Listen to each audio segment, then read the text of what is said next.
चलिए, माँ जी अपने आप ही में नहीं है, बाहर तमाशा बन रहा है सबके सामने। वो माँ जी वरुण को मार। आप चलिए ना, आप कुछ कीजिए, आप तो रुकेंगे। मेरी परवरिश पर बार बार सवाल उठ रहा है और मैं इसे माफ कर दूं? विवेक जी चलिए ना, सुनिए, देखिए ना कितना शोर मच रहा है।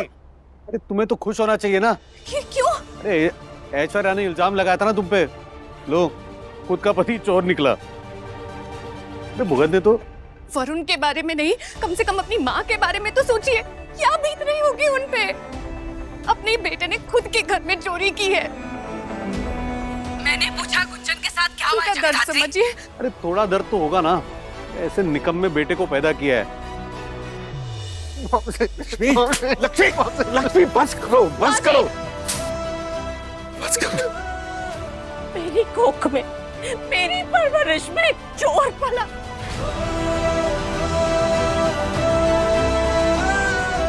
ऐसे गर्भ संस्कार दिए थे मैंने, ऐसे संतान के लिए मैंने किया था उपवास, व्रत, मन्नत। इससे तो निसंतान होते ना, वो ही बेहतर था।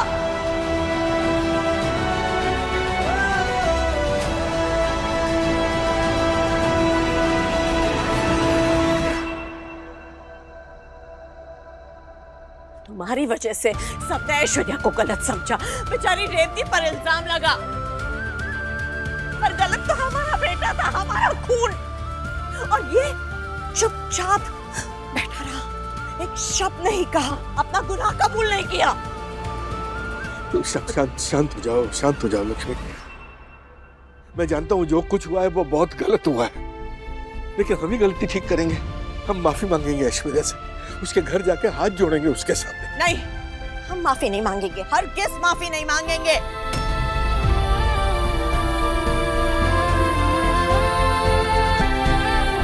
माँ बाप बेचारे अपने संतानों की खरी खोटी को सही करने के लिए सबके सामने जाकर हाथ जोड़ते हैं, गिड़गिड़ाते हैं, ताकि इनकी नाक ना कटे। तभी ऐसी कमजोर औलाद बकती है। इस पीढ़ी को एहसास ही नहीं है कि जैसी करनी वैसी भरनी, जो करेगा वो भुगतेगा। तुमको पता नहीं है ना कि तुम्हारे हर फैसले के पीछे एक अंजाम है जो तुम्हें ही भुगतना है। इसका पाप हम अपने सर पर क्यों ले?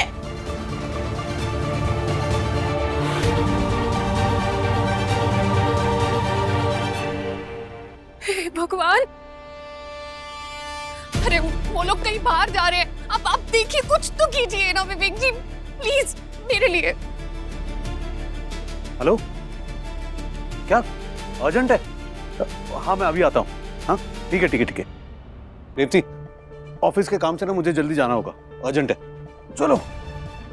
कोई फोन नहीं आया आपको? झूठ बोल रहे हैं आप, मैं जानती हूँ। मैं हाथ जोड़ती हूँ आपके आगे, आप जाइए ना माँ जी बाबूजी के साथ, अब रोकिए उन्हें, शांत करवाइए उन्हें, प्लीज विवेक जी, आप कर सकते हैं।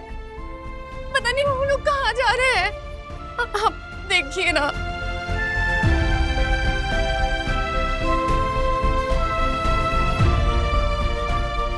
सुबह से तुम गुंजन को लेकर बाहर, पर अब वापस भी आई हो तो इस कंडीशन में लेकर।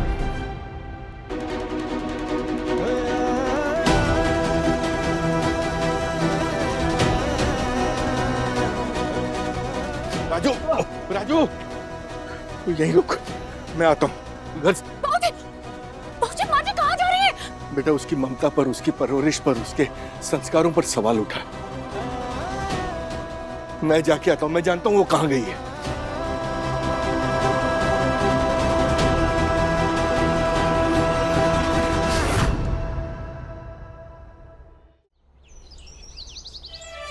ऐश्वर्या, हमसे नहीं। ऐश्वर्या,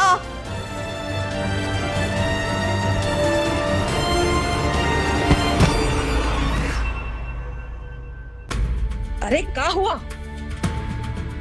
मुझे पता चल गया तुम घर छोड़कर क्यों आई हो, क्यों आई हो, क्यों आई हो।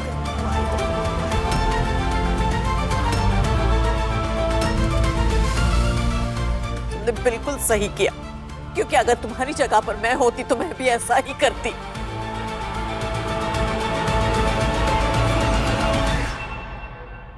क्या? कोई जरूरत नहीं है ऐसे आदमी के साथ रहने की जिससे तुम्हारे गहने चुराए।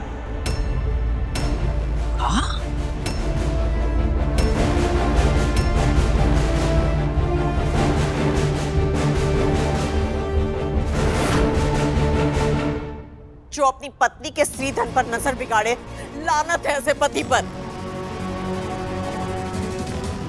क्या किया इसने? हमारी ऐश्वर्या के गहने चुराए हैं?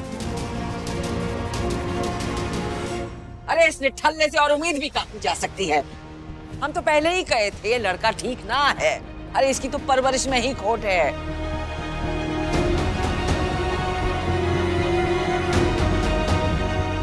और ऐश्वर्या तुम भी देखो क्या किया है। प्यार के जाल में फंसी भी तो किसके? इस निठल्ले के। अब भुगतो।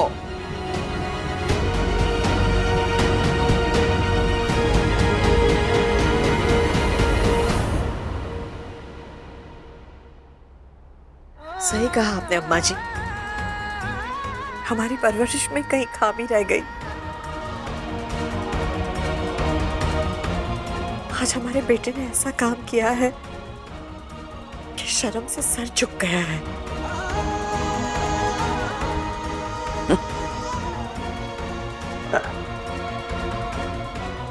लेकिन मैं यहाँ एक माँ के नाते नहीं आई हूँ, एक औरत के नाते आई हूँ।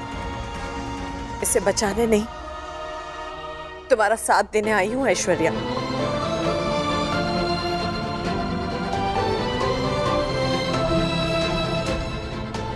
तुम वरुण को जो सजा देना चाहो, मेरी हामी है उसमें, साथ है, सहकार है।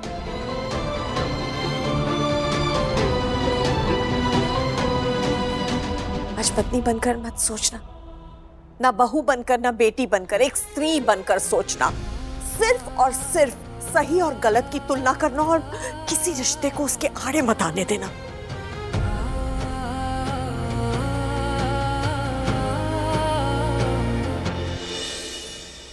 अगर मेरे खून ने गलत किया है तो वो गलत है, ये गलत है। और हर माता पिता की नैतिक जिम्मेदारी है कि वो सच का साथ दे, फिर भले ही झूठ के पलड़े में अपना ही खून क्यों ना हो।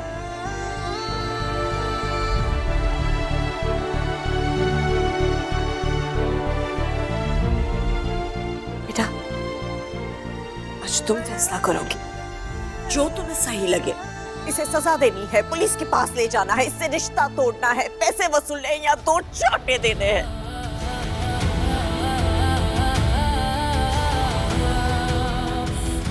फैसला तुम्हारा, सहमति मेरी।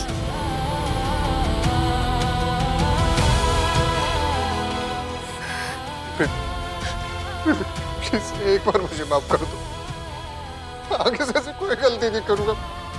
प्लीज एक बार।